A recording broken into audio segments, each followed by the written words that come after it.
Bonjour, aujourd'hui une vidéo sur l'infoprenariat, donc infopreneur et les outils, la stratégie et les outils correspondants. Donc la première chose quand on est infopreneur, c'est de se faire connaître à travers différents canaux de communication. Ensuite, c'est de connaître son audience, donc pour créer de la proximité et pour favoriser la co-création. Ensuite, proposer un produit, alors le créer et proposer un produit. Ensuite, bien évidemment, le vendre. Et ensuite, on recommence, c'est-à-dire qu'on va augmenter sa gamme de produits.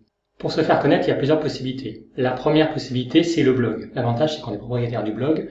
L'inconvénient, c'est que se faire connaître, ça va être assez lent. Il faut des techniques de SEO et ainsi de suite, donc c'est relativement lent. Il faut reconnaître aussi, bon ça c'est d'un point de vue personnel, mais je trouve que l'écrit est quand même sur le déclin. Donc si vous faites du B2B, donc en fait vous vous adressez à d'autres blogueurs ou à des professionnels, le écrit c'est ok. Par contre, c'est vrai que si vous vous adressez à des particuliers, ce qu'on appelle du B2C, donc business to consumer, ça marche moins bien quand même. Donc l'outil principal, l'outil qu'il faut favoriser pour le blog, c'est bien évidemment WordPress. C'est bien d'avoir un blog, mais moi je pense que pour l'instant c'est pas suffisant. Voilà. Alors l'autre canal qu'on peut utiliser bien évidemment c'est Facebook. Alors attention, Facebook, vous avez un profil perso. Donc c'est votre vie perso qui devient publique. Facebook n'aime pas trop qu'on utilise son profil perso pour des raisons commerciales. Donc attention, en plus c'est interdit d'avoir plusieurs profils, donc faut faire attention à ça. De plus en plus, en fait, Facebook encourage les gens à créer une page qui porte leur nom. Et ça devient en quelque sorte une copie de leur profil perso. Voilà. Sachant qu'on ne va pas faire tout à fait la même chose. La page, l'avantage c'est qu'on peut publier, mais c'est dans un seul sens, donc c'est vous qui publiez quelque chose vers votre audience. Sachant que de plus en plus le reach il est fait, c'est-à-dire qu'en fait avant la page, il y a pas mal de gens qui voyaient les publications et maintenant plus ça va, moins il y a de gens qui voient les publications. Donc en fait la portée diminue. Tout ça c'est pour favoriser bien évidemment les publicités.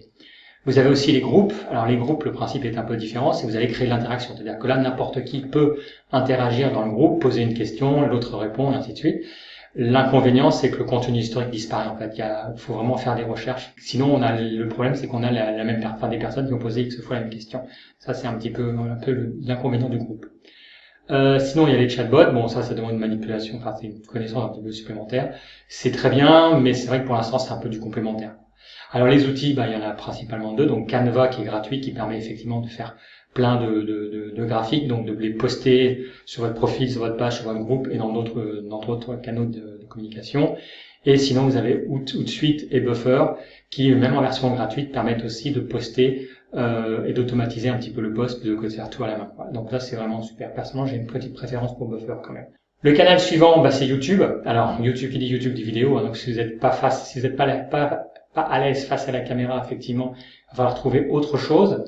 Il y a plusieurs outils de montage vidéo. C'est vrai que un qui a la cote qui est assez facile et qui est pas très cher, c'est Movavi. Il y en a certains qui sont gratuits. Movavi il y a une version de base à $30 à peu près, ou 30 €. Ensuite, l'autre canal, c'est effectivement l'email.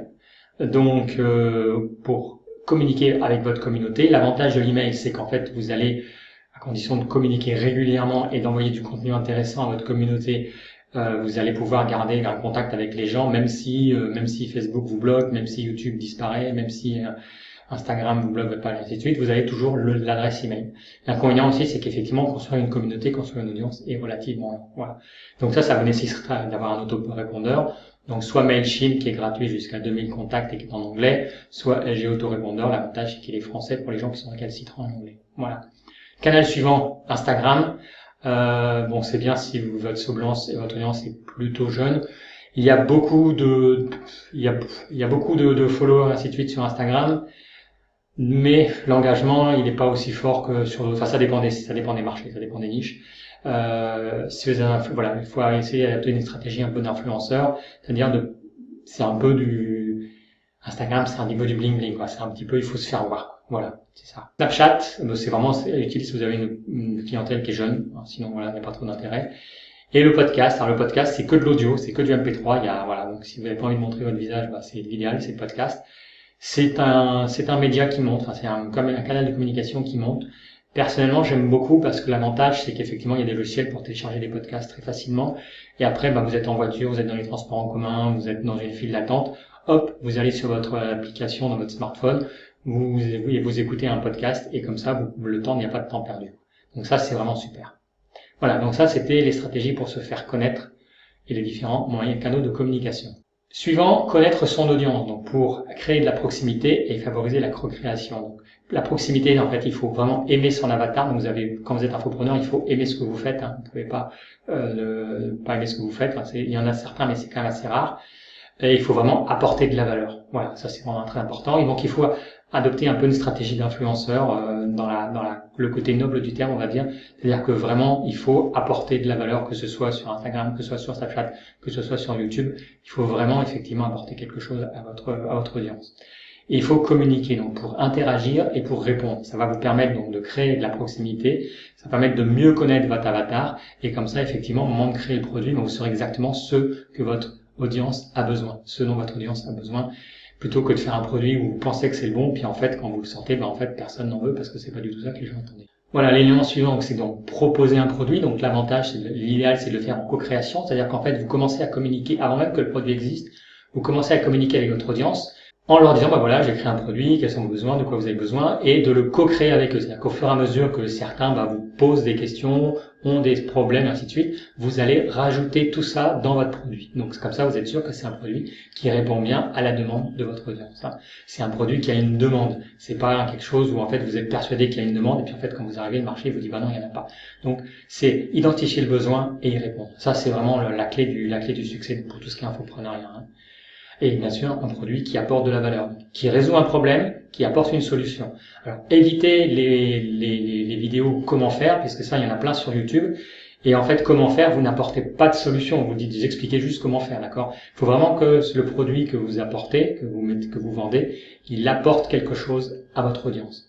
Ensuite, donc une fois que vous avez un produit et que votre audience en veut, il faut le vendre, donc il vous faut une boutique, donc avec un processeur de paiement, donc ça peut être Stripe ou PayPal.